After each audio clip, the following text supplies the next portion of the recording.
With our health correspondent Mark Norman. Mark, it's a long time, isn't it, since we had the worst infection rates in the country, but those numbers in mid-Sussex in particular are a real cause for concern. They are high, and the fact that they're rising is a cause for concern.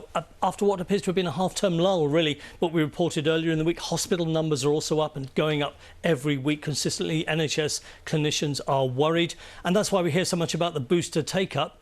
But we're also hearing from people who are struggling to get the booster where and when they want it. It all adds up to a huge amount of pressure on the NHS. And this week in Sussex, I've been looking at some of those pressure points. Yesterday was community services. Today I've been at a GP practice.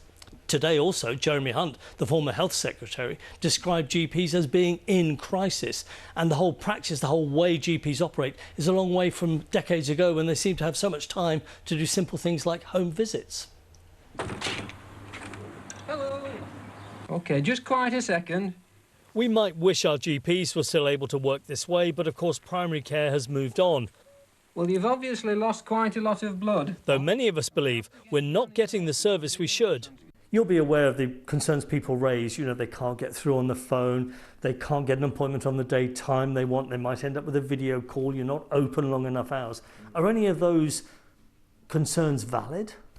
Access has always been a challenge. Ever since I've been a GP 25 years ago, we looked at the old-fashioned handwritten appointment books and they'd be booked up 2 weeks ahead. So in some respects, supply and demand isn't a new thing. That the demand has gone up hugely since the challenges of the pandemic. So these days it doesn't have to be your GP you see. You might see a really well-trained pharmacist or a nurse practitioner or a mental health worker. Good, OK. And in a move that began before the pandemic, but is proving invaluable as a way of managing the rise in demand, many patients are now directed by GPs to other clinical specialists.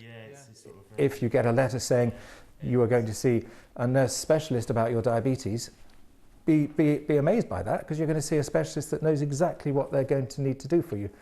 And rather than saying, oh, I wish I was seeing my GP. And if not a diabetic specialist, what about your local pharmacist? They now offer consultations that mean you may not have to call your doctor.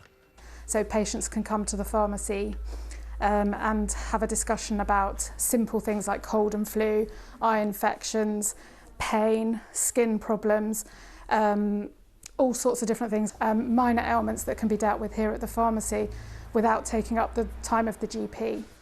COVID caused huge convulsions in the health service, nowhere more so than in primary care. But a huge effort is now underway to offer us, the patients, the best possible care, even if that's not with your family doctor.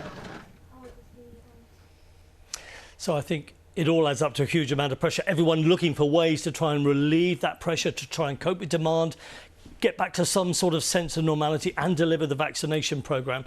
The word that worries me when I speak to clinicians and GPs is we're exhausted. I heard it again this evening from a senior doctor. They are exhausted, and that's worrying because there doesn't appear to be any end in sight to this, but they're still trying to cope with the huge amount of demand that's coming through their doors, Natalie. Mark, thank you.